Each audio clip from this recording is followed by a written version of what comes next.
Kamusta na mga kalasa? May sinubukan akong recipe ng talong. Ito yung Chinese version.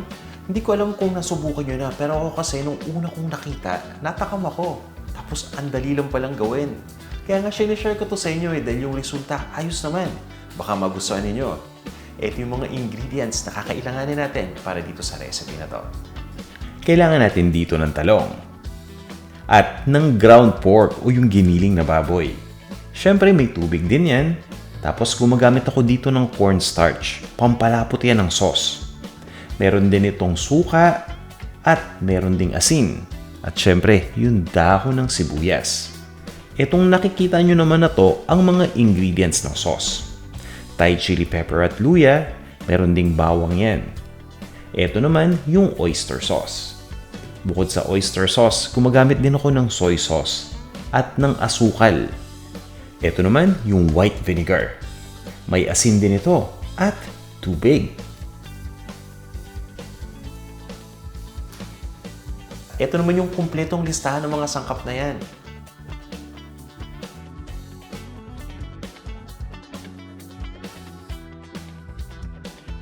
Ipapaalala ko rin pala kung hindi pa kayo nagsasubscribe, pakihit naman yung subscribe button at pakialaw na rin yung notification. Salamat ha! Kung ready na kayo, ikukwento ko sa inyo at ipapakita ko na rin kung paano ko to ginawa. Una, prepare ko muna yung eggplant. Hiniwa ko lang lahat ng to. Ang tawag dito sa hiwa na ginagawa ko ay rangiri cut o yung roll cut. Gawin nyo lang yan sa lahat ng talong, tapos ilagay lang natin ito sa mixing bowl. At once na malagay na nga lahat ng mga eggplant ay hinahalo ko na dito yung asin. At nilalamas ko lang to making sure na na-coat na ng asin lahat ng mga eggplant pieces. At naglalagay na rin ako ng suka dito. Itong proseso na ginagawa ko ay makakatulong para matanggal ng konti yung bitterness ng eggplant dahil kahit papano diba may konting bitterness din ito. And at the same time na may maintain ito yung purplish color. Pabayaan lang muna natin ito dito. Babad lang natin ang mga 15 to 20 minutes. Pinapabigat ko yan para talagang siguradong nakalubog yung talong. At habang nag-aantay, piniprepare ko muna yung mga ingredients ng sauce. Itong sauce kasi, pinaghahalo-halo lang natin lahat ng mga sangkap para kapag lulutuin na, isang buhos na lang. Gusto ko yung maanghang na version na to, kaya gumagamit ako dito ng Thai chili pepper. So, nasa sa inyo kung gaano karami. Tapos, syempre, may bawang tayo dito, di ba? Crinash ko lang muna yan, tapos chinop ko. Ilagay nyo lang yan sa isang bowl. So, pag samasamahin lang natin itong mga ingredients na to.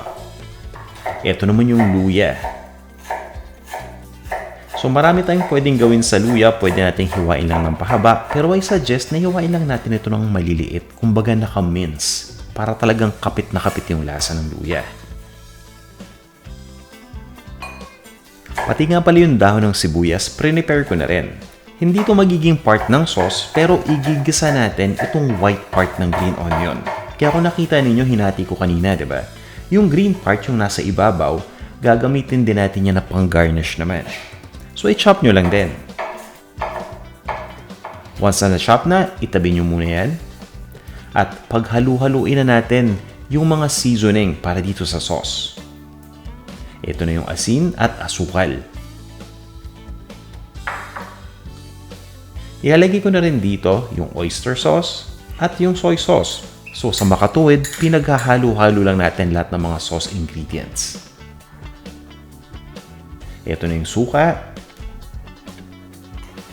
Hinahalo ko lang na bahagya, tapos maglalagay na tayo dito ng tubig.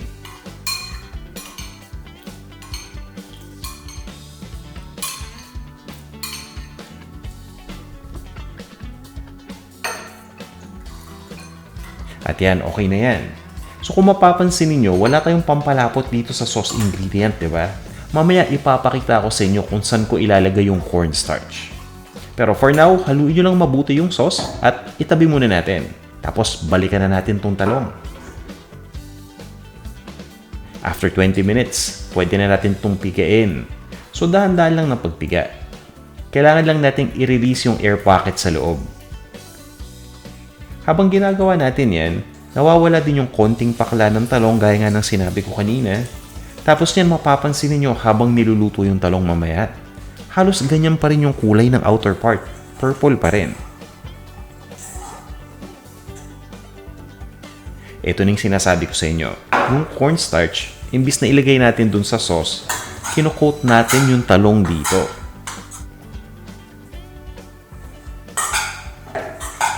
Nakakatulong tong ginagawa natin para nang sa ganun hindi mag-absorb ng maraming mantika rin yung talong. And at the same time kapag niluto natin tapos hinaluan na nga ng sauce, magkakaroon niya ng malapot na texture.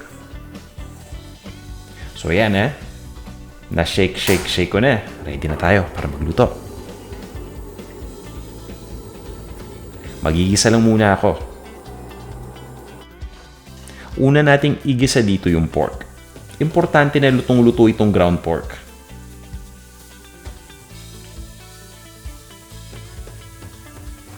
Ginagawa ko lang tong step na to hanggang sa mag-brown na yung pork. So halu-haluin nyo lang at dapat naka-high heat lang kayo lagi dito.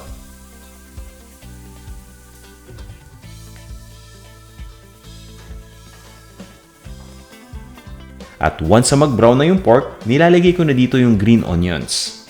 Ito yung white part ng dahon ng sibuyas. Tinutuloy ko lang yung pag-isa dito ng mga 1 minuto hanggang 1.5 minuto. Ngayon ready na tayo para lutuin yung eggplant. So meron pa tayong enough na mantika. Pero 'di ba, konting-konti lang yung mantika na gamit natin dito. Hindi natin kailangan maglagay ng maraming mantika dahil okay na naman yan Ang kagandahan yan, maluluto pa rin ng maayos yung eggplant. At hindi ito mag-absorb ng sobrang daming oil. Mas ma-enjoy ninyo yung inyong pagkain. So itutuloy ko lang yung pagluto dito, mga 2 minutes lang. Tapos kinuha ko na nga yung mga sauce ingredients na pinaghalo-halo natin kanina. So itutuloy ko lang yung pag-stir fry dito sa talong. Gusto ko lang makita na medyo lumalambot na ng konti. Tapos binuhos ko na nga dito yung sauce ingredients. Inahalo ko lang yan. Tapos in-adjust ko nga pala yung heat dito Naka-medium setting tayo. At itinuloy ko lang yung pagluto. Ang importante dito, maluto natin ito hanggang sa lumambot yung talong. At mapapansin niyo habang naghahalo, ayun lumalapot na yung sauce.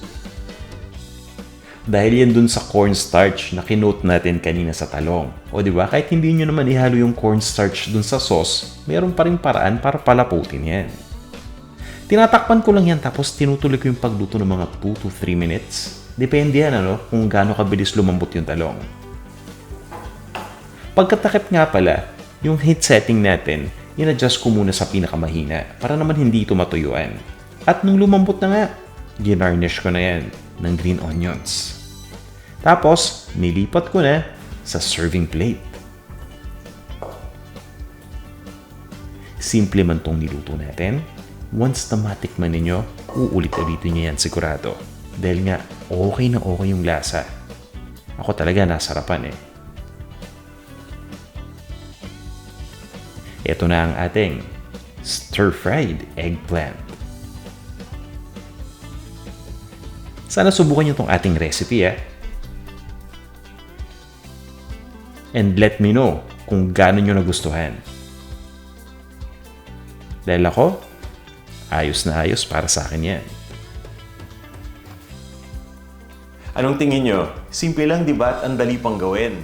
Kayang-kaya, Sana masubukan nyo tong ating recipe, At once na masubukan ninyo, balik kayo ulit dito sa video na to para mag-comment. Let me know kung ano sa tingin ninyo yung lasa. Kung gustong-gusto nyo ba, okay lang, o kung ano man.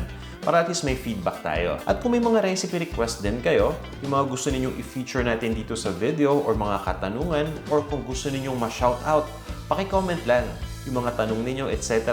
And yung shoutout naman, pa-comment with your location kung nasan ka ngayon. Para at least, di ba, mabanggit din natin. At speaking of shoutout, eto na.